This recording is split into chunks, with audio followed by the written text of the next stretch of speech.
So hello everyone.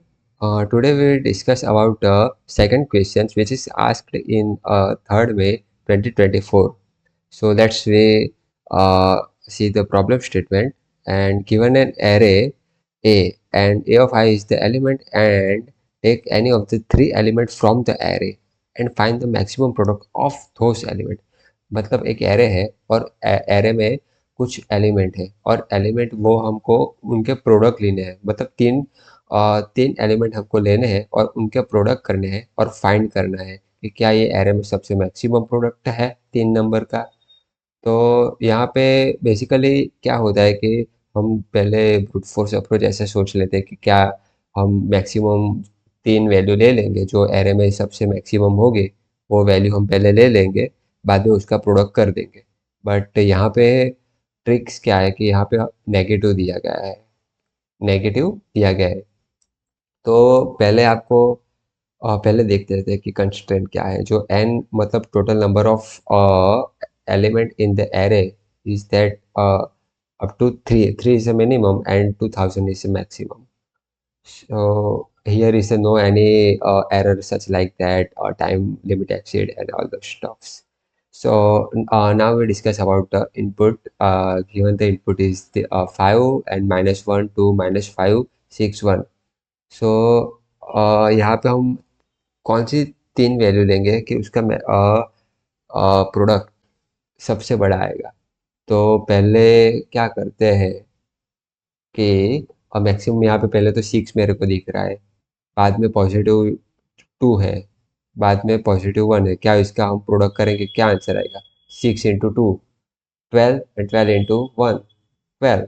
सो ये तो maximum नहीं है, तो अब क्या करना पड़ेगा? अब सोचना पड़ेगा कि क्या हम -5 और 6 का प्रोडक्ट करेंगे, -5 एंड 6 तो क्या आएगा?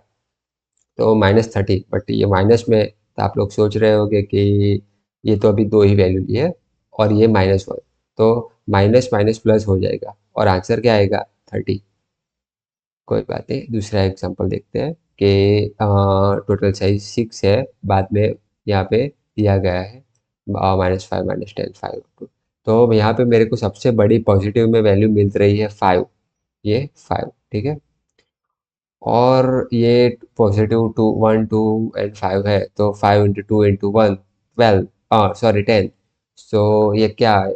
10 तो मैक्सिमम नहीं है, यहाँ पे 1000 दिया गया है, तो 1000 कैसे आया?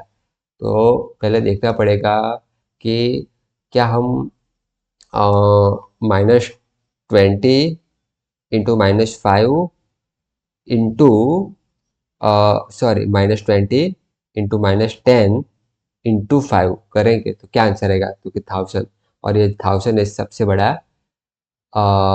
प्रोडक्ट है तीन तीन वैल्यू का, क्योंकि हमको तीन ही हमको चूज करनी है। कोई भी एलिमेंट हो एरे में, हमको तीन ही उसके एलिमेंट लेने हैं, कोई भी तीन।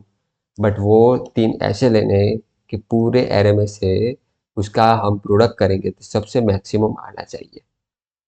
तो पहले तो मैंने एग्जाम में देखा तो बहुत सारे अप्रोचेस देखे कि क्या हम प्रीफिक्स पोस्टफिक्स यूज़ करें या हैश मैप अनऑर्डर्ड मैप या वो सब करें। बट ये जितना कॉम्प्लेक्स दिखता है उतना कॉम्प्लेक्स है ही नहीं। ये काफ़ी, मैंने 5 मिनट लगाए और सोचा कि क्या आ सकता है, क्योंकि वहाँ पे बहुत टाइम चला जाता है लिखने में। तो यहाँ पे हम सोच सकते हैं कि क्या हम इसको शॉर्ट कर कर सकते हैं। हाँ, तो शॉर्ट करने के बाद यहाँ पे क्या आएगा? क्योंकि उसकी वैल्यू -5, -5 क्यों आई? क्योंकि -5 -1 से छोटी ही होती है वैल्यू। ठीक है, बाद में 1 2 एंड 6। ओके, सो अब क्या करेंगे कि अगर हमको मैक्सिमम वैल्यू वैल्यू चाहिए तो हम लास्ट के 3 एलिमेंट से वैल्यू मैक्सिमम आ सकती है अगर सारे पॉजिटिव हो तो। ओके, अगर सारे के सारे नेगेटिव वैल्यू हो तो क्या होता है? अगर सारे के सारे नेगेटिव वैल्यू हो तो हम उसकी वैल्यू क्या आ सकती है? क्योंकि आगे के दो एलिमेंट मतलब आगे के सारे 3 एलिमेंट हम करेंगे तो उसकी मैक्सिमम वैल्यू आएगी। अगर ये भी -1 हो तो उसकी मैक्सिमम वैल्यू क्या होगी? तो -5 ही होगी। तो और क्या हो सकता है कि कुछ नेगेटिव और कुछ पॉजिटिव हो। तो यहाँ और ये केस में हम क्या करेंगे कि -5 -1 उसका माइनस माइनस प्लस हो जाएगा। हमको कभी भी अगर सारे नेगेटिव हो तभी हमको पहले की 3 वैल्यू लेने लेनी है।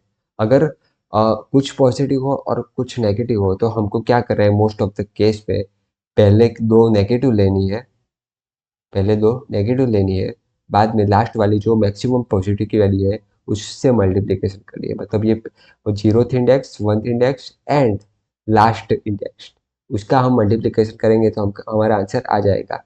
ठीक है, और ये केस पे देख लेते हैं कि इसको सॉर्ट करने से क्या आता है। मैक्सिमम सबसे मिनिमम वैल्यू है -20, -10, -5, 1 2 एंड 5। ओके, अब यहाँ पे क्या कर सकते हैं, क्या हम पहले 3 वैल्यू ले लेंगे तो क्या आंसर आएगा, माइनस में आएगा। वो तो ऑब्वियसली बात है क्योंकि minus minus plus, plus minus minus. Okay, तो ये पॉसिबल नहीं है। अब क्या करेंगे कि पहले लास्ट लास्ट 3 वैल्यू ले लेते हैं तो क्या आएगा आंसर, 5 × 10। ओके, तो हम पहले देख लेते हैं कि क्या हम 10 से बड़ी कोई मिल सकती है। तो अब क्या करेंगे कि पहले के दो लेंगे एलिमेंट, उसका प्रोडक्ट करेंगे तो क्या आएगा, 200। ठीक है, अब 200 × 5 करेंगे तो क्या आंसर आएगा, थाउजेंड्स। क्या थाउजेंड्स इससे बड़ा है क्या, नहीं, थाउजेंड तो अपने आप ही बड़ा है। आंसर सबसे मैक्सिमम प्रोडक्ट करने के बाद आंसर हमको ये मिलता है। ठीक है, तो हम यही अप्रोच करेंगे, पहले सॉर्ट करेंगे, बाद में ये जो मैंने आपको बताया कि क्या किन किन चीज़ों के हमको मैक्सिमम वैल्यू चाहिए। क्या क्या हम यहीं से यहाँ से मैक्सिमम वैल्यू ला सकते हैं, क्या हम यहाँ से मैक्सिमम वैल्यू ला सकते हैं, क्या हम इस दोनों को सिलेक्ट करने के बाद इसको सिलेक्ट करने के बाद उसका मैक्सिमम वैल्यू मिल सकती है। बस ये 3 ही चीज़ हमको मैटर करती है आंसर लाने के लिए। तो हम पहले कोड देख लेते हैं। तो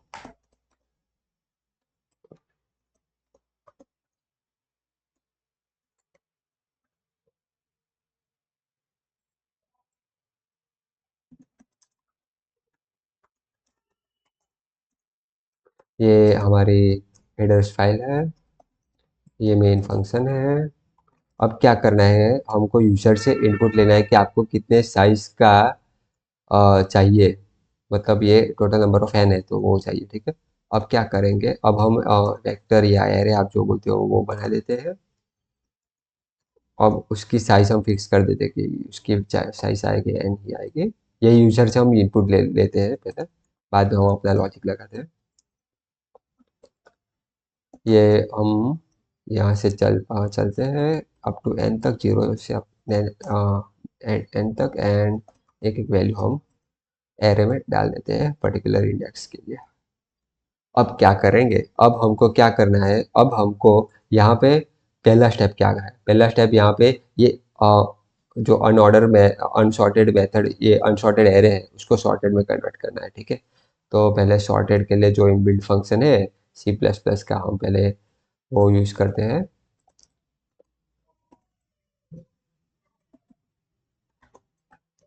ठीक है, यहाँ पे नम्स आएगा।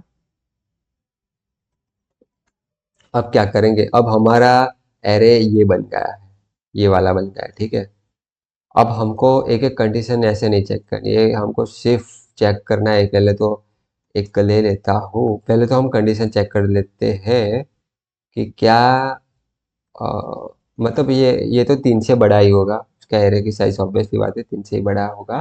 तो वो तो कंस्ट्रेंट्स में दिया गया है तो उसको हमको ध्यान में नहीं लेना है। अब हमको क्या करना है कि एक वेरिएबल ले लेते हैं जो आंसर ही होगा बेसिकली, और उसमें से हम मैक्सिमम निकाला है। अब हम मैक्सिमम में क्या क्या निकालेंगे कि पहले ये यहाँ पहले 3 एलिमेंट है उसके प्रोडक्ट करेंगे, क्या इससे बड़ी वैल्यू, उसके बाद ये लास्ट के 3 वैल्यू है उसकी प्रोडक्ट करेंगे और उसका मैक्सिमम देखेंगे, इनमें से मैक्सिमम कौन सा है। और उसके बाद पहले के 2 एलिमेंट देंगे और लास्ट के 2 एक एलिमेंट देंगे। उसका प्रोडक्ट करने के बाद देखते हैं कि कौन सी मैक्सिमम वैल्यू मिलती है, वो हमारा आंसर होगा। तो यही है शॉर्टकट, क्योंकि मैंने सोचा था कि उसमें काफ़ी अच्छा डीपी वीपी लगाना पड़ेगा, हैश टैग यूज़ करना पड़ेगा। बाद में मैंने सोचा, तब पता चला कि ये तो बहुत ईजी क्वेश्चन है। बट ये मीडियम क्वेश्चन है क्योंकि सोचना पड़ता है। क्योंकि यहाँ पे हमने सारे प्रीफिक्स पोस्ट फिक्स के क्वेश्चन किए होते हैं, तो हम मीडियम क्वेश्चन का भी वो टैग दे देते हैं ये लोग। तब हमको लगता है कि यहाँ पे बहुत complex data structures and algorithm use करना पड़ेगा। तो ये ऐसी बात नहीं है, आपको सिर्फ सोचना ही है। सो पहले हम ले लेते हैं जीरो, उसका प्रोडक्ट, इसका प्रोडक्ट पहले हम तीन एलिमेंट का ले लेते हैं, वन टू थ्री। बाद में ले लेते हैं लास्ट के तीन का प्रोडक्ट। ओके,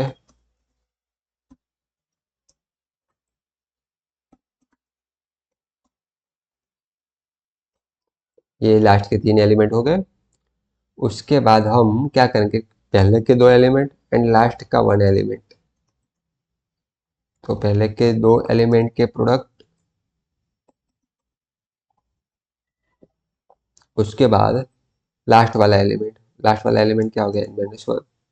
अब ये हमारा आंसर है, तो क्या हम इसको प्रिंट करवा देते हैं, ठीक है। अब हम दोनों टेस्ट केस को चेक करते हैं कि क्या ये सही से चल रहा है कि नहीं।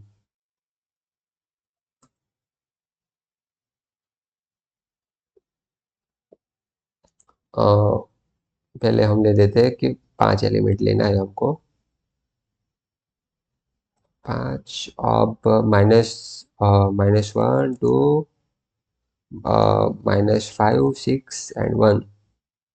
ओके, अब करते हैं कि क्या आंसर आ रहा है हमारा। क्या हो रहा है, शॉर्ट किया। ओके, कहीं भी प्रॉब्लम हो रहा है क्या, फिर से हम रन करके देख लेते हैं। 5,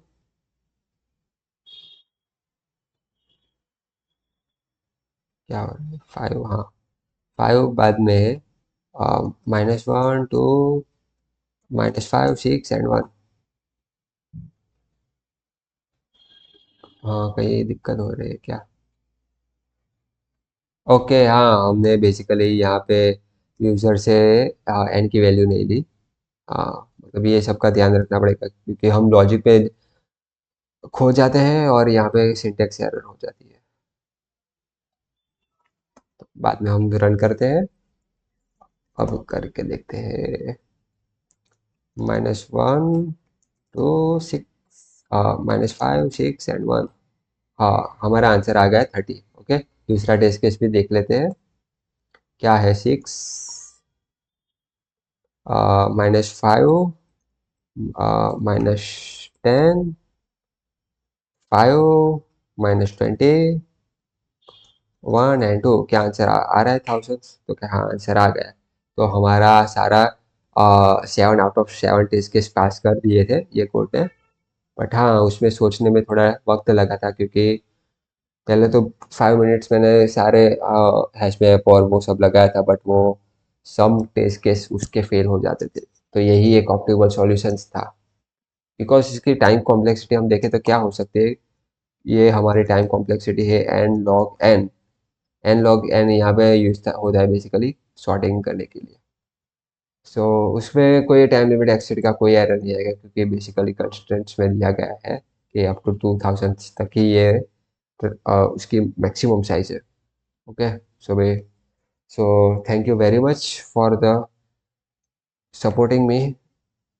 So we will meet in next coding contest. Yeah, and another thing is that I also upload some video for the Essentials, because Essential is also provides such a good type of the opportunity. So I have some coding questions. So I will also share in these channels. So thank you very much.